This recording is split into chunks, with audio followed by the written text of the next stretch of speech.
Hello बच्चों, एक बार फिर से आप सभी का केशव कॉमर्स क्लासेस में बहुत बहुत स्वागत है। बच्चों, आज हम शुरू करने जा रहे हैं अपनी अकाउंटिंग बेसिक टर्म्स का, या फिर कह लो बेसिक ऑफ अकाउंटिंग टर्म्स की नेक्स्ट वीडियो। ठीक है बच्चों, इसमें हम सीखेंगे अपनी कुछ और अकाउंटिंग टर्म्स, ताकि आपको अपने अकाउंट्स को समझने में और ज्यादा हेल्प मिले। ठीक है बच्चों, आज हम देखेंगे कि स्टॉक का कंसेप्ट पूरा का पूरा क्या होता है, वन बाय वन करके डील करेंगे और मैं आपको बहुत अच्छे से समझाऊंगा कि एक्चुअली में हम स्टॉक को किस तरीके से और क्यों पढ़ते हैं। ठीक है बच्चों, आइए शुरू करते हैं। हमारे सामने डेफिनेशन लिखी हुई है स्टॉक, या फिर हम कह सकते हैं स्टॉक इन ट्रेड की। ठीक है बच्चों, ये बोल रहा है the term stock include the value of those goods which are purchased, ठीक है, for reselling and which are buying unsold at the end of accounting period. मतलब कि एक ऐसा सामान जो हमने खरीदा था बेचने के लिए या फिर कुछ और बनाने के लिए, लेकिन वो हमारे पास ही रह गया। फॉर एग्जाम्पल, मैं आपके सामने एक एग्जाम्पल पुट अप करता हूं कि मान लो आपने परचेज करा था, कोई सामान आपने परचेज करा था। कितने रुपए का परचेज करा था बच्चों? 10,000 रुपए का। ठीक है, 10,000 रुपए का आपने सामान परचेज करा था। तो इस 10,000 रुपए के सामान में से आपने 6,000 रुपए का सामान तो बेच दिया। ठीक है, ये आपका सेल हो गया, या फिर मैं कह सकता हूं कि आपने इसका कुछ बना लिया और तब बेच दिया। ठीक है, और बाकी का 4,000 रुपए का सामान आपके पास अभी भी पड़ा हुआ है। ठीक है, तो बच्चों जो ये 4,000 रुपए का सामान है, ये क्या कहलाएगा? आपका स्टॉक। क्या कहलाएगा? आपका स्टॉक। हम इसको क्या बोलते हैं? Unsold purchase. क्या बोलते हैं हम इसको? Unsold purchase. वो सामान या फिर वो परचेज जो हमारी अनसोल्ड रहेगी, that is known as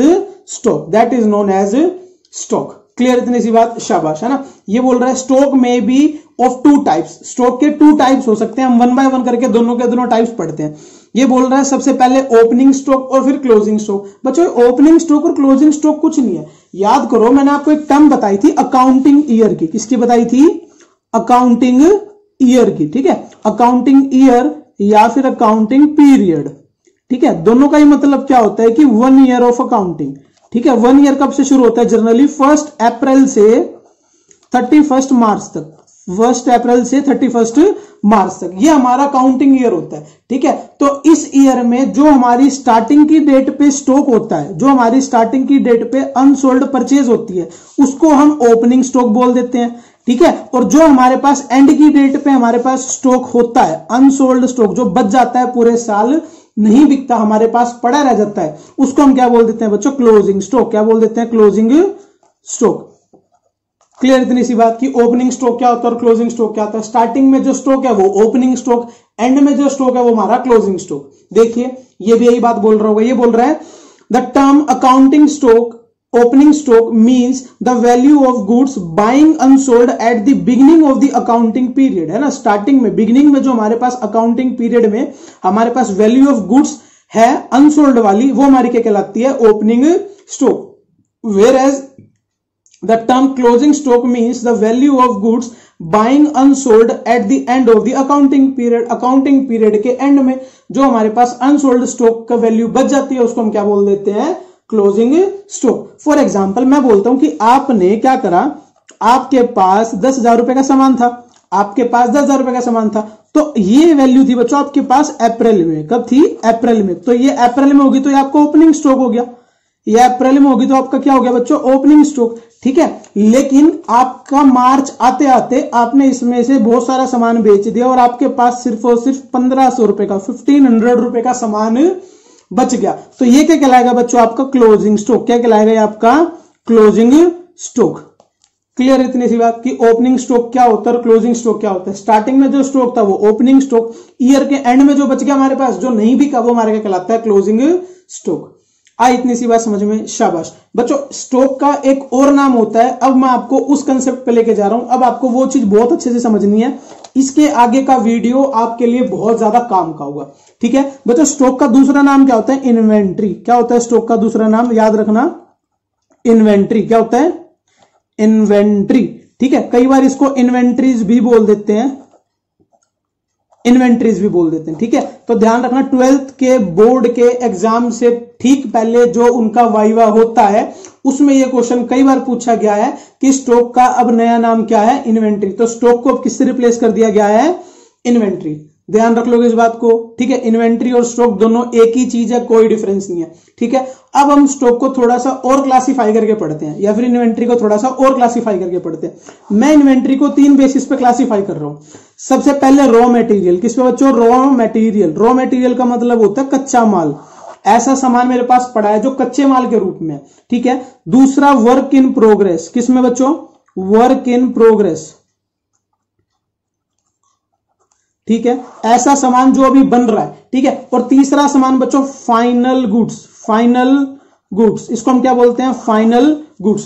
clear इतनी सी बात है ना। तो हमारे सामने इन्वेंट्री 3 तरीके से। फॉर एग्जांपल मैं आपको बोलता हूं कि आपने ईयर के स्टार्टिंग में 10,000 रुपए का सप्लायर से रॉ मटेरियल उठाया था, 10,000 रुपए का सप्लायर से रॉ मटेरियल उठाया था।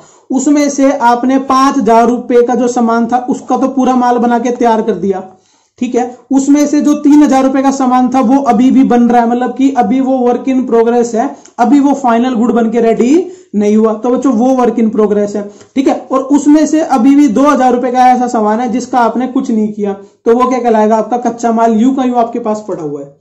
तो ध्यान रख लोगे कि स्टॉक को इन 3 बेसिस पे भी क्लासिफाई किया जाता है। अगर मैं तीनों की वैल्यू जोड़ दूं तो मेरी वैल्यू किसकी निकल जाएगी? स्टॉक की या फिर इन्वेंट्री की। ध्यान से देखो, तीनों को जोड़ दो, 5,000, 3,000 और 2,000, कितनी बन गई? 10,000। तो ये 10,000 क्या कहलाएगा? मेरा टोटल नंबर ऑफ इन्वेंट्री या फिर टोटल अमाउंट ऑफ इन्वेंट्री, जितना मेरे पास बैलेंस है। क्लियर इतनी सी बात अच्छे से आया समझ में कि स्टॉक क्या होता है, इन्वेंट्री क्या होता है, ओपनिंग स्टॉक किसे कहते हैं, क्लोजिंग स्टॉक किसे कहते हैं, रॉ मटेरियल किसे कहते हैं, वर्क इन प्रोग्रेस किसे कहते हैं, और फाइनल गुड्स किसे कह देते हैं, ठीक है। वर्क इन प्रोग्रेस को कभी कभी सेमी फिनिश्ड गुड्स भी कह दिया जाता है। ध्यान रख लोगे क्या कह दिया जाता है? सेमी फिनिश्ड गुड्स, ठीक है। ऐसे गुड्स जो अभी पूरे के पूरे फिनिश्ड नहीं है, बट कुछ उनका पार्ट, सेमी पार्ट उनका फिनिश्ड हो चुका है। ध्यान रख लोगे बच्चों, शाबाश, है ना। इसी के साथ बच्चों हम एक टर्म पढ़ने जा रहे हैं जिसका नाम है कॉस्ट ऑफ गुड्स सोल्ड। क्या? Cost of goods sold. मैंने आपको याद करो एक टर्म पढ़ाई थी COGS, मैं आपको बोल रहा था, मैं बाद में समझाऊंगा कि COGS क्या होता है, ठीक है। इसको हम बोलते हैं cost of goods sold.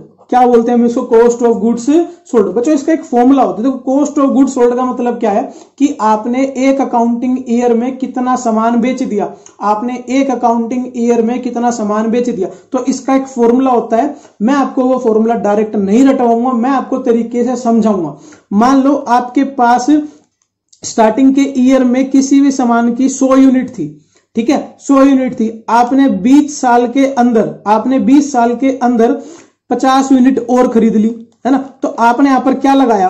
Opening stock था जो मेरा, कौन सा स्टॉक था मेरा? ओपनिंग स्टॉक था मेरा। उसमें मैंने परचेज जोड़ दिया। क्या जोड़ दिया उसमें? मैंने परचेज। और यहां पर परचेज का भी मतलब बच्चों नॉर्मल परचेज नहीं होता, नेट परचेज होता है। इसमें हम रिटर्न को इंक्लूड नहीं करते, ठीक है। और अब एक बात बताओ, आपके पास टोटल वैल्यू कितनी है? 150। और इसके बाद मैं आपको यह बोल दूं कि साल के आखिरी में आपके पास सिर्फ और सिर्फ 20 यूनिट बची, तो 150 यूनिट तो मेरे पास पूरे के पूरे साल में थी। और एंड के ईयर में मेरे पास जब आखिरी का महीना मैंने चेक करा, वहां पर मेरे पास सिर्फ और सिर्फ कितनी यूनिट बची? 20 यूनिट बची। तो खुद बताओ, 150 में से 130 यूनिट मैंने बेच दी होगी, तभी तो 20 यूनिट बची ना। तो इसका मतलब क्या? मैंने वो 20 यूनिट उसमें से माइनस कर दी। मैंने यहां से क्या माइनस कर दिया बच्चों? अपना क्लोजिंग वाला स्टॉक। क्या माइनस कर दिया? क्लोजिंग वाला स्टॉक। तो यहां से मेरा क्या निकल जाएगा? COGS। अब खुद देखो, 100 + 50 - 20, कितना आंसर आ गया बच्चों मेरा? 130। और यही क्या होता है? मेरा क्लोजिंग स्टॉक। और यही मेरा होता है क्लोजिंग स्टॉक का फॉर्मूला। ध्यान रख लोगे इस फॉर्मूले को। ये मैंने फॉर्मूला आपको रटवाया नहीं है, समझाया है कि ये फॉर्मूला बना कैसे, इसकी फॉर्मेशन हुई कैसे। COGS का फॉर्मूला होता है opening stock plus net purchase minus closing stock. Clear? अच्छे से आई बात समझ में। COGS का एक फॉर्मूला और होता है, लेकिन मैं वो आपको अभी नहीं समझाऊंगा। जब उसका वक्त आ जाएगा तब उसे भी समझा दिया जाएगा, टेंशन ना लो। बल्कि COGS के 2 फॉर्मूले और होते हैं, मैं एक एक करके आपको धीरे धीरे करके समझाऊंगा, एक बारी में सारा नहीं समझाऊंगा। इतना ज्ञान एक बारी में नहीं दूंगा आपको कि वो आपके दिमाग में बैठे ही ना। ठीक है बच्चों, है ना। ये वीडियो यहीं तक। आई होप आपको सारा का सारा समझ में आया होगा। Thank you for watching.